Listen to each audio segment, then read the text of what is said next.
ಇಂದಿನ ವಿಡಿಯೋ ವಿಷ್ಣು ಸಹಸ್ರನಾಮ ಸ್ತೋತ್ರದ 46ನೇ ಶ್ಲೋಕದ ಬಗ್ಗೆ.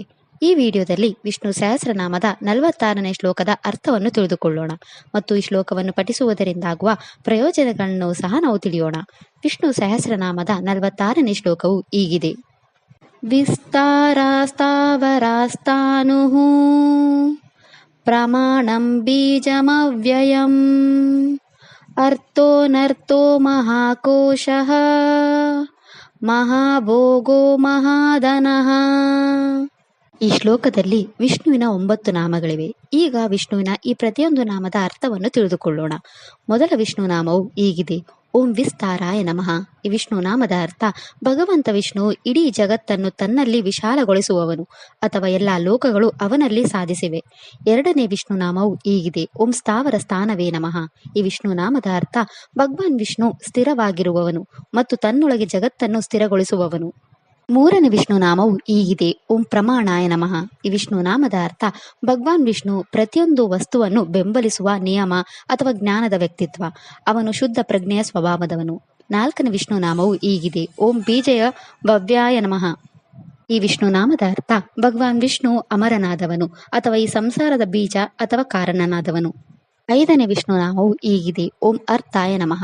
ಈ ವಿಷ್ಣು ನಾಮದ ಅರ್ಥ ಭಗವಾನ್ ವಿಷ್ಣು ಎಲ್ಲರಿಂದಲೂ ಪ್ರೀತಿಸಲ್ಪಡುವವನು ಅಥವಾ ಆನಂದಮಯ ಸ್ವಭಾವದವನು. ಆರನೇ ವಿಷ್ಣು ನಾಮವು ಹೀಗಿದೆ. ಓಂ ಅನರ್ಥಾಯ ನಮಃ. ಈ ವಿಷ್ಣು ನಾಮದ ಅರ್ಥ ಭಗವಾನ್ ವಿಷ್ಣು ಯಾವುದನ್ನು ಬಯಸದವನು ಅಥವಾ ಸ್ವಯಂ ತೃಪ್ತ ಹೊಂದಿರುವವನು.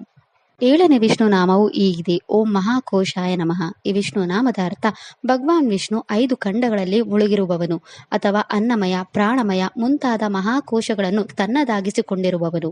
ಎಂಟನೇ ವಿಷ್ಣು ನಾಮವು ಹೀಗಿದೆ. ಓಂ ಮಹಾಭೋಗಾಯ ನಮಃ.